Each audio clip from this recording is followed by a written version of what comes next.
आज का new topic है अनुपात एवं समानुपात। अगर इस टाइप से क्वेश्चन आए तो उनको कैसे हल किया जाता है।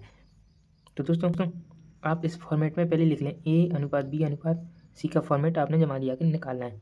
ए बी का अनुपात दिया है हमारे लिए 3:5 और बी सी का अनुपात दिया गया है 7:5।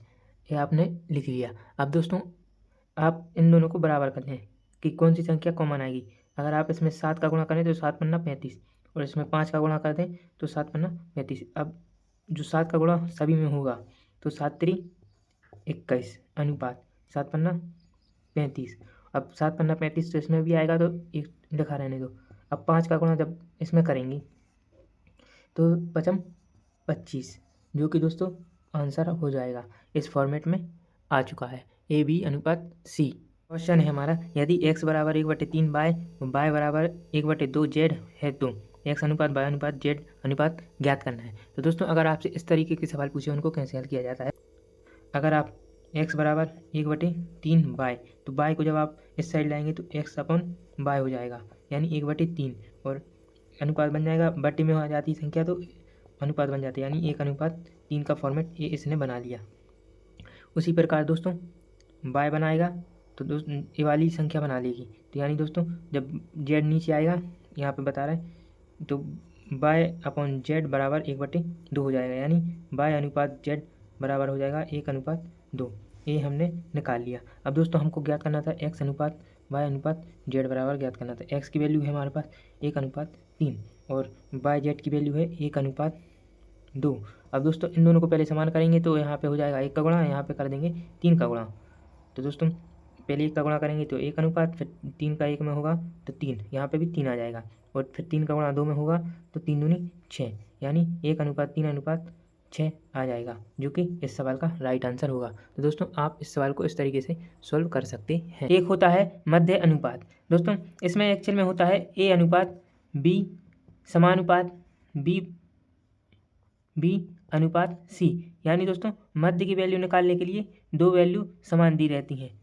यानी दोस्तों इसका जो फॉर्मेट बनता है, इन दोनों का जब आपस में गुणा होगा तो b² बराबर AC। अब दोस्तों स्क्वायर है तो इस साइड हो जाएगा तो अंडर रूट लग जाएगा AC। जब आपको मध्य अनुपात निकालने के लिए बोला जाए तो आपको ए वाले सूत्र का प्रयोग करना है।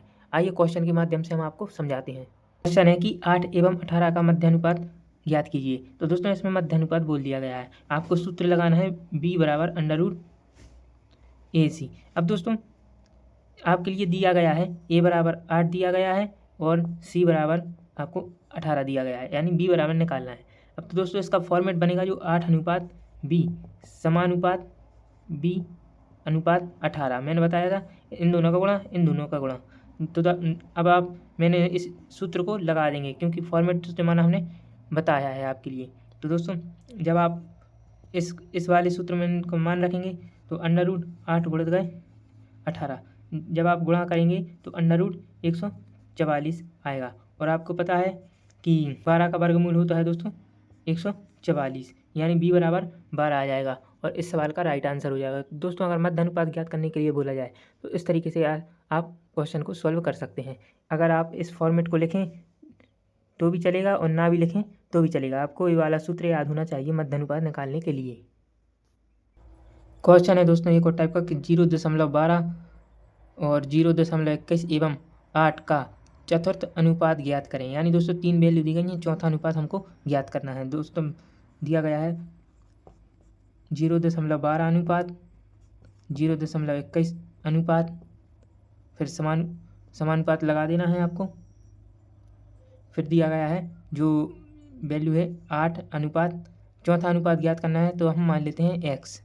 दोस्तों फिर मैंने आपको बताया था इन दोनों का गुणा होता है, इन दोनों का गुणा होता है, तो आप आपस में गुणा कर दें तो 0.12 इंटू एक्स बराबर यहाँ पे इस साइड आ जाएगा 8 इंटू 0.21। अब दोस्तों x की वैल्यू हमको ज्ञात करनी है तो x बराबर 8 गुणित गए 0.21 अपॉन 0.12।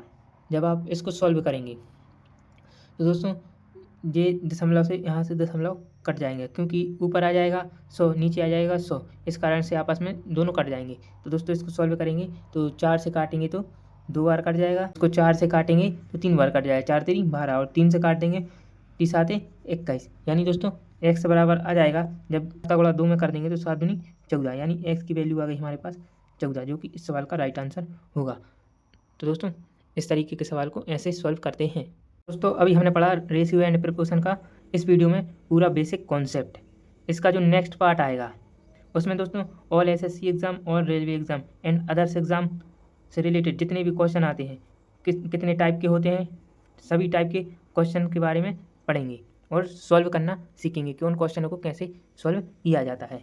ठीक है, तो दोस्तों इस वीडियो से आपको जानकारी मिली हो तो एक लाइक ज़रूर करना। तो दोस्तों मिलते हैं इसके नेक्स्ट पार्ट में। नेक्स्ट पार्ट ज़रूरी रहेगा, क्योंकि दोस्तों किसी भी चीज़ को सीखने से पहले सबसे पहले हमें उसका बेसिक आना चाहिए।